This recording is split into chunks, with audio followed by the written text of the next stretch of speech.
देवउठणी एकादशी, प्रबोधिनी एकादशी। पौराणिक कथेनुसार एक नगर होते. त्या राजाच्या राज्यात सर्व लोक एकादशीचे व्रत करत असत. त्या राज्याचा एक नियम होता. या दिवशी राज्यातील प्राणीही अन्नग्रहण करत नव्हते. सर्वजण सर्व नियम काटेकोरपणे पाळत असत. एकदा या राज्यात दुसऱ्या राज्यातील एक व्यक्ती आला आणि त्याने राजाकडे त्याला कामावर ठेवण्याची विनंती केली. त्याने आपली सारी हकीकत राजाला सांगितली. त्याची परिस्थिती पाहून राजानं त्याला होकार दिला. राजा म्हणाला, ठीक आहे, मी तुला नोकरी नक्कीच देईन, पण तुला एक अट मान्य करावी लागेल. अट अशी आहे की या राज्यात सर्वजण एकादशीचे व्रत करतात आणि हे व्रत पाळणे बंधनकारक आहे. त्यामुळे हे व्रत तुलाही पाळावे लागेल. या दिवशी तुम्ही अन्न घेऊ शकत नाही. राजाची ही अट त्या व्यक्तीनं मान्य केली. काही दिवसांनी एकादशी आली आणि त्या व्यक्तीसह राज्यातील सर्व जनतेनेही एकादशीचे व्रत केले. परंतु जसा जसा दिवस सरत गेला तशी तशी त्या व्यक्तीला खूप भूक लागत गेली आणि तो राजाकडे पोहोचला. त्यानं राजाला सांगितले की, हे राजा, फक्त फळांनी माझे पोट भरत नाही, माझी अन्न खाण्याची इच्छा आहे. ते मिळाले नाही तर मी मरून जाईल. हे ऐकून राजाने त्याला अन्न दिले. तो नेहमीप्रमाणे नदीवर पोहोचला आणि आंघोळ करून अन्न शिजवू लागला. जेवण तयार झाल्यावर त्याने देवाला आवाहन केले, हे देवा, अन्न तयार आहे, भोजन करायला या. त्याने हाक मारल्यानंतर पितांबर धारण करून भगवान चतुर्भुज रूपात आले आणि त्यांच्याबरोबर प्रेमाने भोजन करून अदृश्य झाले आणि ती व्यक्ती आपल्या कामाला गेली. पुढच्या एकादशीला तो राजाला म्हणाला, महाराज, मला दुप्पट भोजन साहित्य द्या. त्या दिवशी मी उपाशीच राहिलो. राजाने कारण विचारल्यानंतर त्याने सांगितले, देवही आपल्यासोबत जेवतो, त्यामुळे हे सामान आम्हा दोघांसाठी पुरत नाही. हे ऐकून राजाला आश्चर्य वाटलं. तो म्हणाला, देव तुझ्यासोबत जेवतो यावर माझा विश्वास बसत नाही. मी खूप व्रत ठेवतो, पूजा करतो, पण देवाने मला कधी दर्शन दिले आणि तुला कसे दिले? हे कसं शक्य आहे? राजाचे म्हणणे ऐकून तो म्हणाला, महाराज, तुमचा माझ्यावर विश्वास नसेल तर माझ्यासोबत चला आणि बघा. तेव्हा राजा देखील त्याच्याबरोबर गेला आणि राजा झाडामागे लपून बसला. त्या व्यक्तीनं अन्न शिजवून संध्याकाळपर्यंत देवाला हाक मारली, पण देव आला नाही. शेवटी तो म्हणाला, देवा, तू आला नाहीस तर मी नदीत उडी मारून जीव देईन. त्याने सांगूनही भगवान विष्णू आले नाही. यानंतर तो प्राणाची आहुती देण्याच्या उद्देशानं नदीकडे निघाला. आपला प्राण सोडण्याचा त्याचा दृढ निश्चय पाहून भगवान विष्णू प्रकट झाले. त्याला थांबवले आणि एकत्र जेवायला बसले. जेवण झाल्यावर त्यांनी त्याला आपल्या विमानात बसवून आपल्या निवासस्थानी नेले.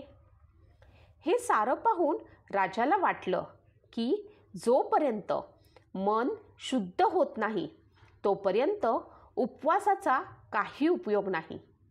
त्यामुळे उपवास करण्यासोबतच मन शुद्ध ठेवण्याचीही गरज आहे. राजानेही मनापासून व्रत करण्यास सुरुवात केली आणि त्यालाही स्वर्गप्राप्ती झाली. आता ह्याबद्दल आणखी एक कथा प्रचलित आहे. एक राजा होता. त्याच्या राज्यातील सर्व प्रजा खूप सुखी होती. त्याच्या राज्यात एकादशीचे व्रत केले जात असे. सर्वजण त्या दिवशी फक्त फळेच खात असत. एकदा भगवंतांच्या मनात इच्छा झाली की आपण या राजाची परीक्षा घ्यावी. देवाने एका सुंदर स्त्रीचं रूप धारण केलं आणि ते रस्त्याच्या कडेला बसले. तेव्हा राजा तिथून जात होता. त्यानं त्या सुंदर स्त्रीला पाहिलं आणि त्याला आश्चर्य वाटलं. त्यानं त्या स्त्रीला विचारलं, हे सुंदरी, तू कोण आहेस आणि इथे का बसली आहेस? तेव्हा भगवंताचं रूप घेतलेली ती स्त्री म्हणाली, माझ्याकडे आश्रय नाही. या नगरात कुणीही माझ्या ओळखीचं नाही. मी कुणाकडे मदत मागू? राजा अगोदरच तिच्या रूपावरती मोहित झाला होता. तो तिला म्हणाला, तू माझ्याबरोबर चल, मी तुला राणी बनवतो. तेव्हा ती सुंदरी म्हणाली, मी तुझं म्हणणं मान्य करेल, पण तुला तुझं राज्य माझ्या स्वाधीन करावं लागेल. या राज्यावरती पूर्ण माझा अधिकार असेल. मी जे म्हणेल तेच तुला करावं लागेल. मी जे जेवण बनवेल तेच तुला खावं लागेल. राजा अगोदरच तिच्या सौंदर्यावरती भाळला गेला होता. त्यानं तिच्या सर्व अटी मान्य केल्या. पुढच्याच दिवशी एकादशी होती. राणीनं हुकूम सोडला. बाजारात इतर दिवसांप्रमाणेच अन्न विकलं गेलं पाहिजे. तिनं त्या दिवशी घरामध्ये मासे बनवले आणि राजाच्या समोर ठेवून त्याला खाण्यास सांगितले. तेव्हा राजा तिला म्हणाला, राणी, आज एकादशी आहे. मी तर फक्त फळच खाणार आहे. तेव्हा राणीनं तिनं ठेवलेल्या शर्तीबद्दल राजाला आठवण करून दिली आणि म्हणाली, मी जे जेवण बनवलं आहे ते तू खा, नाहीतर मी मोठ्या राजकुमाराचं शिर कापून टाकेन. राजा मोठ्या द्विधा परिस्थितीमध्ये सापडला. त्यानं आपली ही परिस्थिती जाऊन आपल्या राणीस सांगितली. तेव्हा ती राणी म्हणाली, राजा, ती जर का तुम्हाला आपल्या राजकुमाराचं शिर मागत आहे तर ते तुम्ही तिला देऊन टाका. कारण मुलगा पुन्हा मिळू शकतो, पण एकदा झालेला भ्रष्ट धर्म पुन्हा मिळू शकत नाही. त्याच वेळेला राजकुमार बाहेरून खेळून आला. त्याच्या आईच्या डोळ्यात अश्रू पाहून त्यानं आईस रडण्याचं कारण विचारलं. तेव्हा आईनं त्याला सर्व काही समजावून सांगितलं. तेव्हा तो म्हणाला, मी माझं शिर देण्यास तयार आहे. माझ्यामुळे धर्मभ्रष्ट होता कामा नये. राजा खूपच दुःखी मनानं आपल्या मुलाचं शिर धडापासून वेगळं करण्यासाठी तयार झाला. तितक्यातच सुंदरीचं रूप घेतलेलं भगवान विष्णू तेथे प्रकट झाले आणि त्यांनी सर्व सत्य राजास सांगितलं. भगवंत म्हणाले, राजा, तू तुझ्या या परीक्षेमध्ये पास झालास. मी तुझ्यावरती प्रसन्न आहे. तुला हवा तो वर माग. हे सारं ऐकून राजाला देखील आनंद झाला. राजा भगवंतास हात जोडून म्हणाला, हे भगवंता, तुम्ही दिलेलं सर्व काही माझ्याकडे आहे. आमचा उद्धार करा. त्याचवेळी तिथे आकाशातून एक विमान उतरले आणि राजाला आपलं राज्य आपल्या पुत्राच्या स्वाधीन केलं आणि तो विमानात बसून स्वर्गाकडे निघून गेला. देवउठणी एकादशीच्या दिवशी भगवान विष्णू 4 महिन्यांच्या योगनिद्रेतून जागे होतात असे मानले जाते. या दिवशी व्रत करणाऱ्यांनी देवउठणी एकादशीच्या कथेचे वाचन करावे असे म्हटले जाते.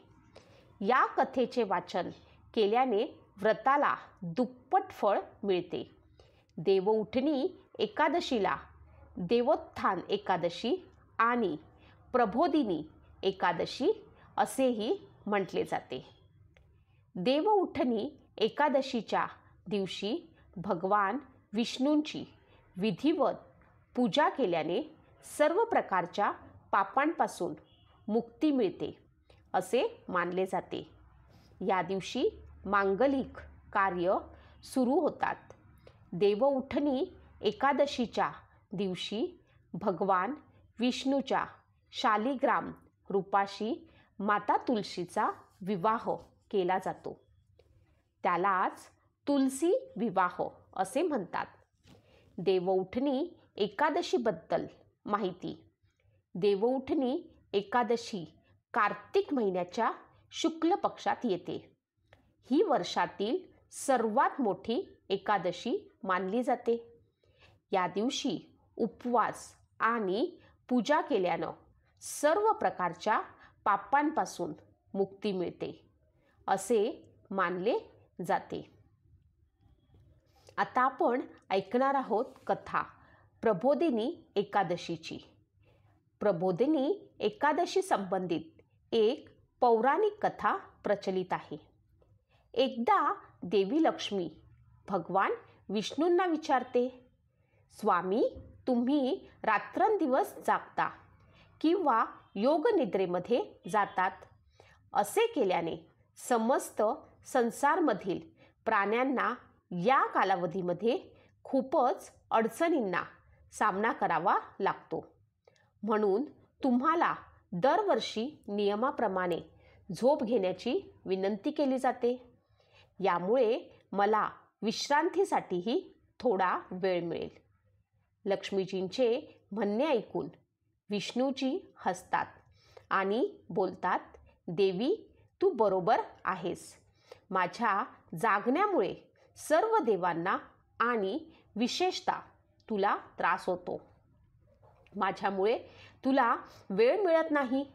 शेवटी तुमच्या म्हणण्यानुसार आजपासून मी दरवर्षी 4 महिने पावसाळ्यात झोपेन.